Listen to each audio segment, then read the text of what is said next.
قصه از سرگذشت یک دخترک.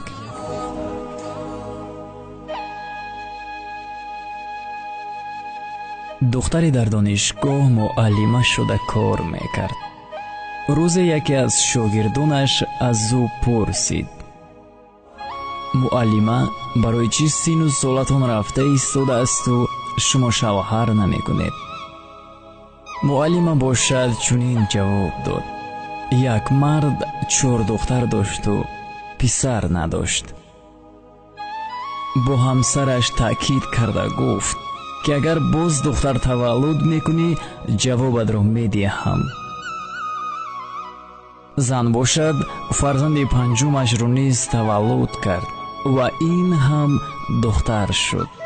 مرد غضب‌آلود شده به دختر پنجمش عموما نگاه نمیکرد.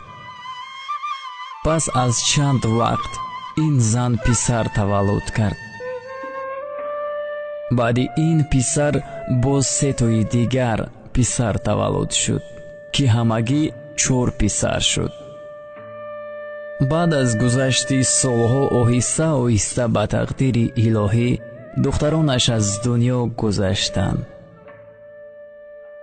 4 دختر از دنیا رفتند.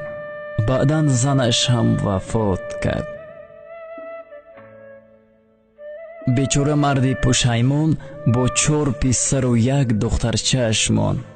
ماه‌ها سالها گذشتند. پسران کلان شدند و خانه‌دار شده پدر را پرتافته با همسر و فرزندانشان برآمده رفتند. و مرد سال خورده با 1 دخترش تنها ماند. این همان دخترچه من هستم که نمیخواهم پدر پیرم را در این سن و سال تنها گذاشته شوهر کرده روم. در حقیقت فرزند عطای خدا است، خواه پسر باشد و خواه دختر. شکرانه باید کرد به این نعمت خدا.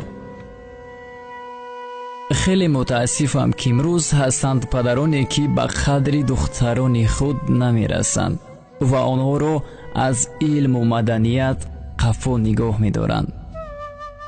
آخر دختران هم حقوق تحصیل کردن را دارند کو. دختر یعنی زن، مادر که بعد از خدا آفریدگار است، باید احترامش کرد و به قدرش همیشه رسید. مشو غمگین اگر دختر بیزادی که با دختر بود پیوسته شدی. بسا دختر صاحب تاج گردد، به نزدش 100 پسر محتاج گردد.